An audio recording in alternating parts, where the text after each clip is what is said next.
Boa noite, estamos iniciando mais um Passando a Limpo, programa de entrevistas e debate de ideias da Rede Record.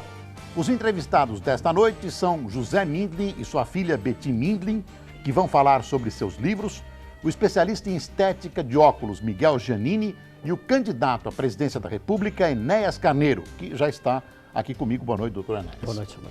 Mas antes de iniciar a entrevista, duas notícias do dia. A chefe do Departamento de Operações das Reservas Internacionais do Banco Central, Maria do Socorro Costa de Carvalho, que não se perca pelo nome, disse que a crise financeira na Ásia não causará um novo ataque especulativo contra o real. Ela respondeu ao economista americano Albert Fischlow, que fez uma previsão do ataque.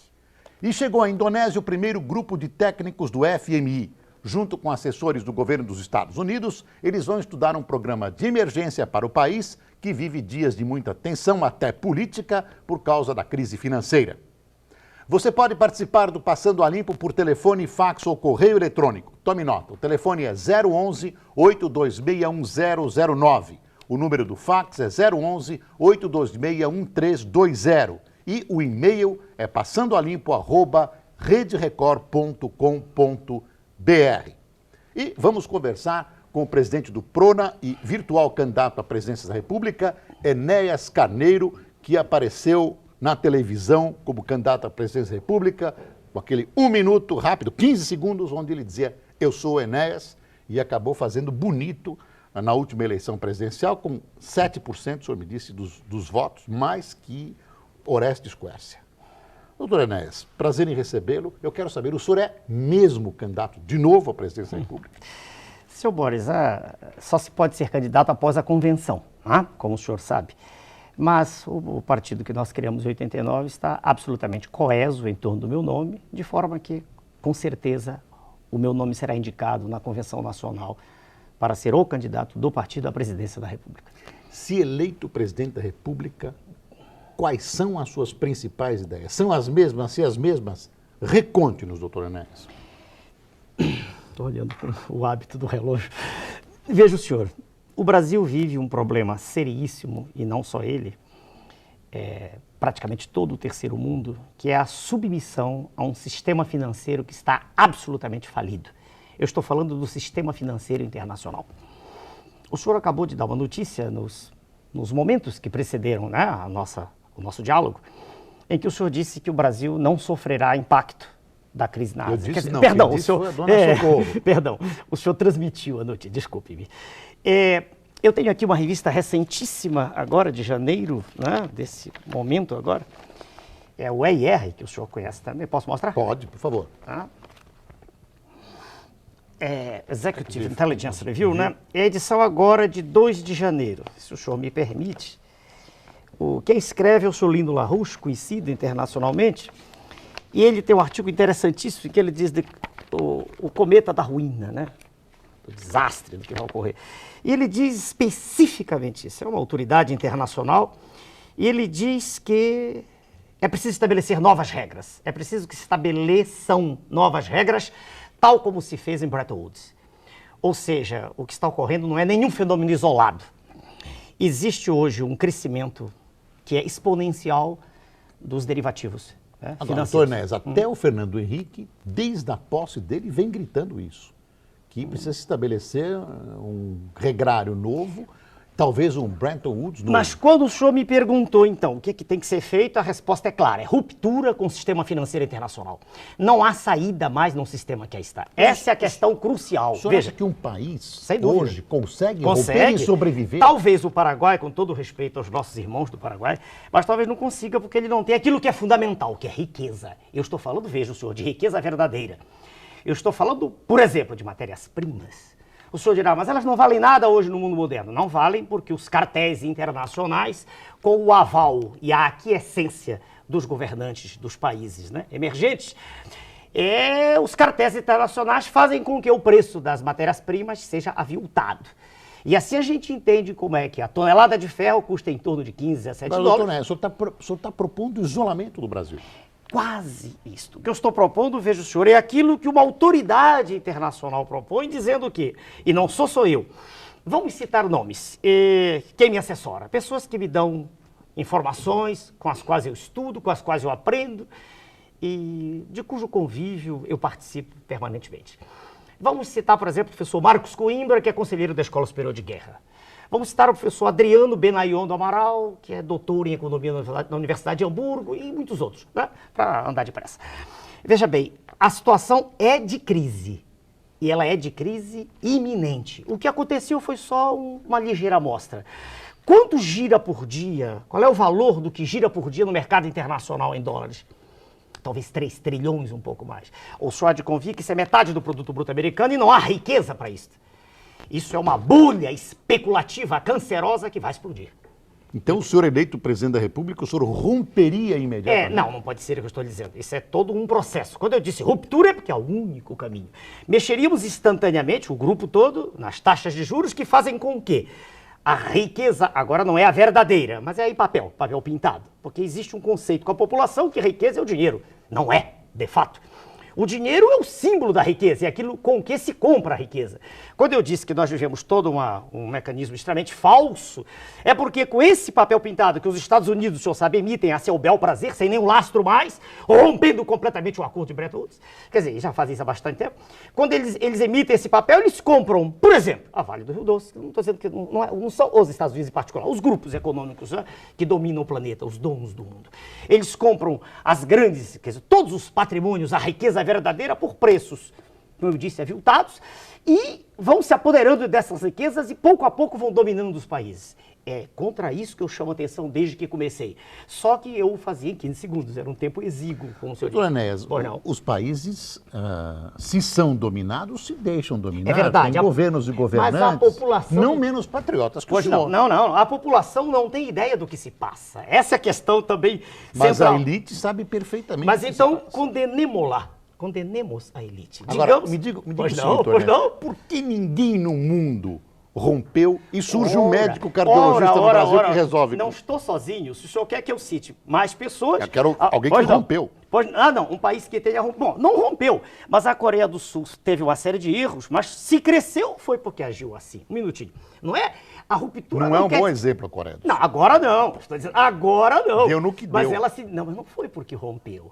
Foi porque ela concentrou demais. Se o senhor olhar para o que está feito lá, pequenos grupos, foi a oligarquia também que tomou. Não houve a abertura completa, porque, veja bem... Mas o senhor acha possível um país se isolar e se Não, si mesmar? isolar, não, entenda, eu quero dizer o seguinte, que nós nos sentemos, né, à mesa no cenário internacional e digamos, nós temos a maior riqueza do planeta, por exemplo, em nióbio. Dizem que eu sou ficcionado em nióbio, mas eu falo. Nós temos 98% da produção mundial de nióbio. É justo em que Araxá. em Araxá, em Minas. E aí na Amazônia também estão descobrindo muito. Será que é justo que o nosso nióbio seja vendido lá fora como se não valesse absolutamente nada? Mas o nióbio não vai resolver o problema brasileiro. Não. Pera um minutinho. Só o que tem lá dá mais de $500 bilhão. Pera aí. Mas não vai tirar de uma vez. Não estou dizendo isso. Eu estou dizendo que quando nós o vendermos, vamos vendê-lo pelo preço digno. E não mais de joelhos no cenário internacional. Nós vamos falar de mais coisas. Vamos falar do titânio, por exemplo, que é fundamental para se construírem caldeiras isolantes. Ele como isolante... Doutor Enéas, o senhor está falando de produtos específicos. Eu estou imaginando que o candidato à presidência da República deva falar Eu estou falando de matérias-primas. Vamos para a macroeconomia. Um jogo internacional. Vamos para ela, mas não fujamos, vamos para ela. Vamos pegar, então, o que se chama dívida pública, que o argumento de que se privatiza é que para... O senhor tinha começado a falar em juros. Vocês não pegaram os juros. Dívida pública. É porque o pensamento é em rede, ele não é linear. A gente vai falando, como o senhor permite, as ideias vão se desenvolvendo. Se o senhor disser não, fale. Não, eu quero voltar. Voltemos. Em rede, né? É uma rede. Graças a Deus não é linear. Veja bem. Então, vamos voltar aos juros. Vamos lembrar de quando Sua Excelência, com todo respeito, o atual presidente da República assumiu. A dívida mobiliária interna era de $50 bilhões. Ela hoje está... quadruplicada. Vamos deixar os 200 bilhões de dólares. Ora, reconheçamos que se o argumento da privatização fosse legítimo, ela não teria subido. Veja que eu estou pegando um item. O senhor falou em macroeconomia. Não precisa citar as transações correntes, que nós estamos perdendo sempre. Não precisa falar de remessa, dividendos. Vamos falar só disso. Ora, eu guardo a Vale, porque aquilo me doeu muito no peito, a venda da Vale. Muito. Quando a Vale foi vendida, a receita foi de 3,338 bilhões. E quando alguém vinha e se levantava e dizia, mas ela vale muito mais, dizia, o que é isso? A General Motors vale 200 milhões de dólares. Mas quando se fala do patrimônio da General Motors, está se falando de máquinas.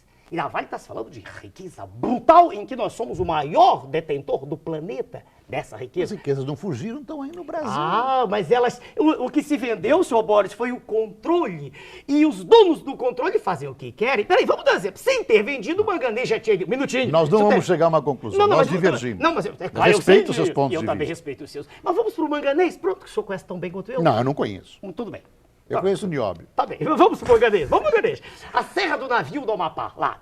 Conselheiro Lafayette Minas, muito manganês, todo ele foi embora. Manganês é fundamental para a indústria siderúrgica. Quando a nação amanhã quiser fazer aço, né? Aço, ela não vai ter mais manganês. Mas, doutor, eu concordo que o Brasil vende a preços aviltados. Isso! Graças concordo. a Deus. Agora eu pergunto ao senhor o seguinte: vai vender para quem se não vender nos preços de mercado? Opa! No momento em que o governante eleito disser vamos conversar como adultos. É a mesma história da bomba atômica. Vamos conversar não mais nós de joelhos, os senhores dando ordens. Eu não tenho interesse nenhum, senhor Boris, de ir para os salões de New York ou de Londres. Já morei em Londres 6 meses. Mas não tenho interesse nenhum em ser aplaudido lá fora. Eu quero ser aplaudido aqui dentro, na minha terra.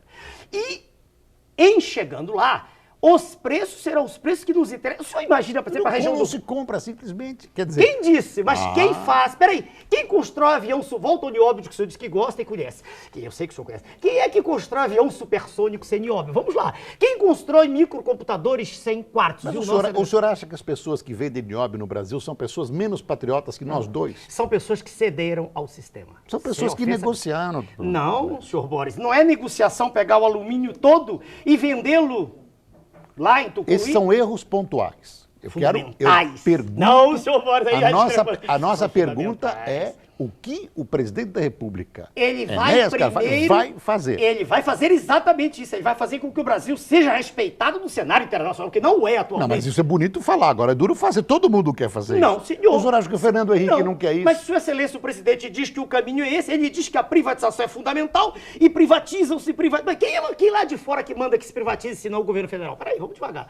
Privatizaram-se estatais, as dezenas, não chegou a ser, dezenas de estatais. Privatizaram-se as estaduais. O senhor sabe que todos os governos estaduais estão endividados. Peraí, eles privatizam para conseguir caixa. E quando acabar? Os juros hoje são de 1, 2, 5, Alguns deles estão utilizando eleitoralmente o dinheiro, não tem dúvida. Não tem nada com isso. Isso é uma distorção. Isso é uma distorção. Não. Uma distorção, não foi para isso. Todos tem que fazer isso, não tem caixa. Ou o senhor acha que os governos estaduais vão ficar tutelando com o dinheiro do contribuinte os déficits das empresas estatais? Peraí, mas os déficits foram fabricados também. Não, mas foram fabricados por incompetência. Peraí, vamos devagar. Na hora que Sua Excelência, o presidente que sofreu impeachment, saiu do país, um minutinho, logo que ele assumiu, a Interbrás, que era um elemento extraordinário, foi privatizada. Acabou, não foi? Acabou. Não, mas eu quero ouvi-lo, estou interrompendo o senhor demais. Eu quero ouvi-lo mais. Não, mas eu estou procurando levar o senhor para o macro. Mas isso é o macro. De novo é uma distorção. Impor os preços com todo respeito, nas nossas riquezas minerais. Peraí. Quando a região do Ruhr, na Alemanha, não funciona senão... O Japão, o tigre asiático, o grande tigre, e o Japão, veja o senhor... A Rússia também tem nióbio, não é só... Não, eu estou falando do Japão. A Rússia precisa bem menos de nós. Quer dizer, hoje todo mundo está quebrado, todos. O planeta está quebrado. Doutor Enéas, eu vou pedir um instantinho para o senhor, nós vamos fazer um pequeno intervalo comercial, depois nós vamos voltar, a entrevista está sendo curta, eu não posso fazer nada. Até já.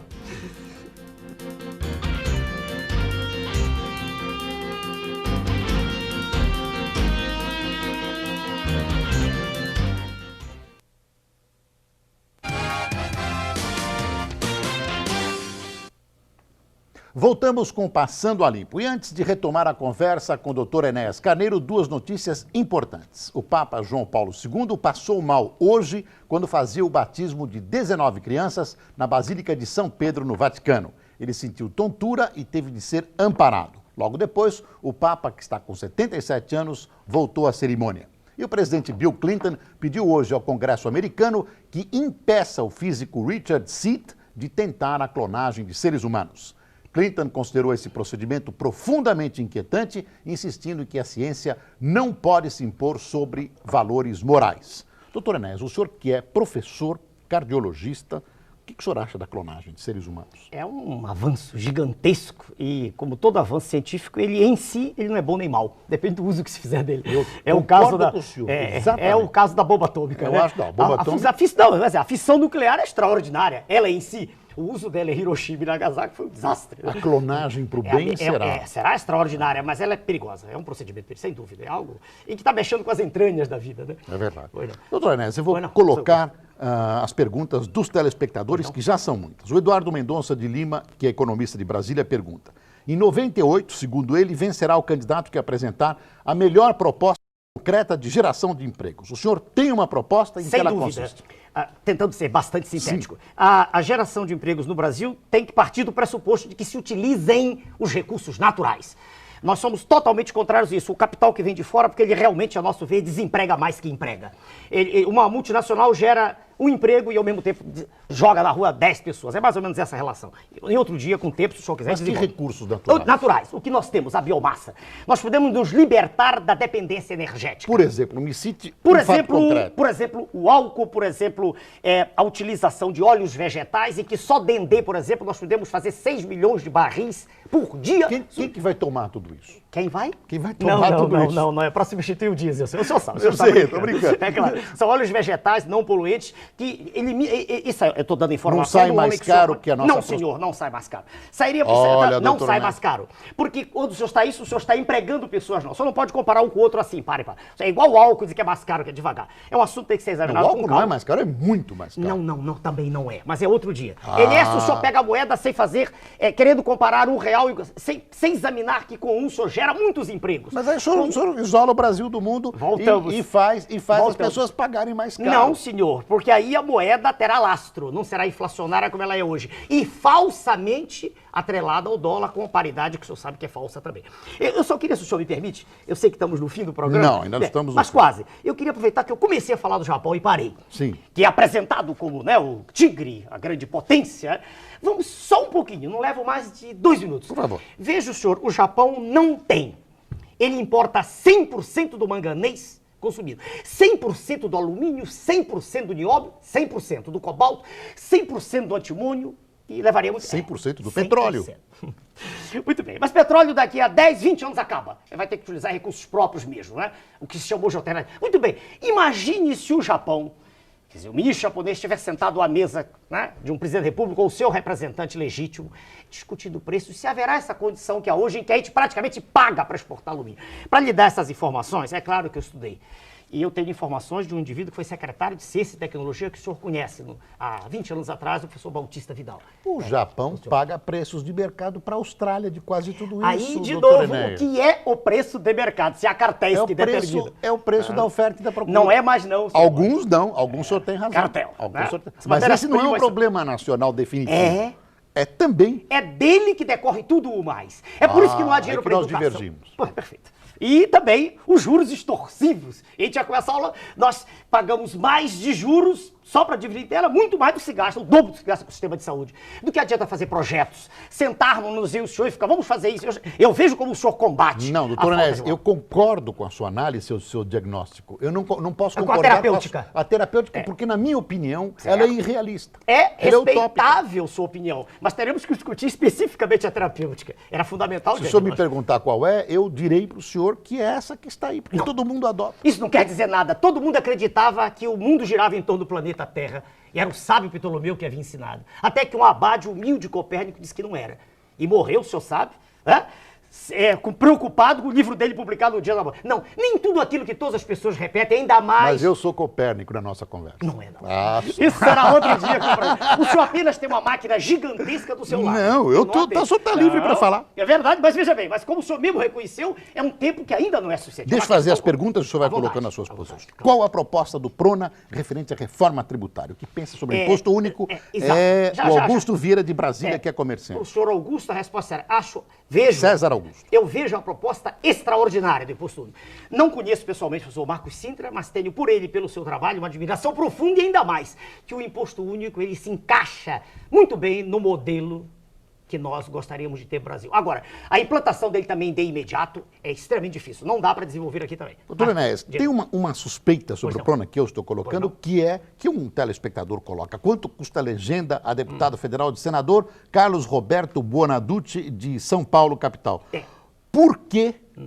Por que houve um problema em Osasco de venda de legenda? O problema também, eu sintetizo em 2 minutos, é que um vereador nosso queria ser candidato a deputado estadual e ele era convidado a colaborar com o partido, como a maioria fez, com compra das... Posso mostrar? Pode. Compra das nossas cartilhas, que são registradas aqui, né? São registradas, tem firma, tem nota fiscal, tem tudo, né? O partido não escondia Não, isso. não é o partido que faz. Quem faz é uma livraria que tem meu nome, veja o senhor. Sim, não, mas quem cobra?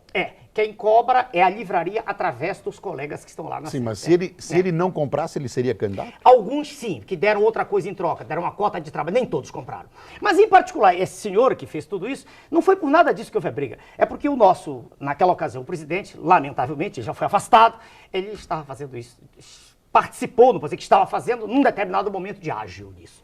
Isso é deplorável e conversamos com ele sem ofensa pessoal e foi afastado. Muito bem. Agora, por que... O PRONA está em todos os estados brasileiros? Quase todos. Estamos em 23.